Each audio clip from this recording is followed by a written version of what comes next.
ദൈവനാമത്തിന് മഹത്വം. ക്രിസ്തുവേശുവിൽ നിങ്ങളെല്ലാവരെയും വന്ദനം ചെയ്യുന്നു.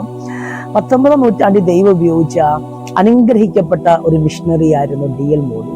ഒരിക്കൽ ഇംഗ്ലണ്ടിൽ ഒരു കൊച്ചു വീട്ടിലിരുന്ന് ഒരു സുവിശേഷകൻ ഇങ്ങനെ പ്രസംഗിച്ചു: ദൈവകരങ്ങളിൽ പൂർണ്ണമായി സമർപ്പിച്ചു കൊടുക്കുന്ന ഒരു വ്യക്തിയെ ദൈവം എത്രത്തോളം ഉപയോഗിക്കുമെന്ന് ലോകത്തിന് അറിയില്ല.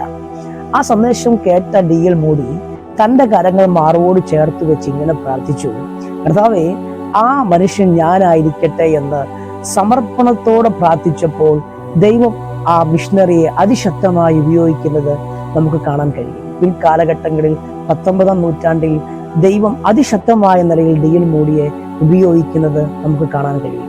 എന്നെ കേൾക്കുന്ന പ്രിയപ്പെട്ടവരെ, ദൈവകരങ്ങളിൽ പൂർണ്ണമായി സമർപ്പിച്ചാൽ നിശ്ചയമായും നിങ്ങളുടെ ജീവിതത്തിനകത്ത് വലിയ കാര്യങ്ങൾ സംഭവിക്കുക തന്നെ ചെയ്യും. D.L. മൂഡിക്ക് ഒരു സ്വപ്നമുണ്ടായിരുന്നു, ഒരു ദർശനമുണ്ടായിരുന്നു, ഒരു വാഗ്ദത്തം ഉണ്ടായിരുന്നു.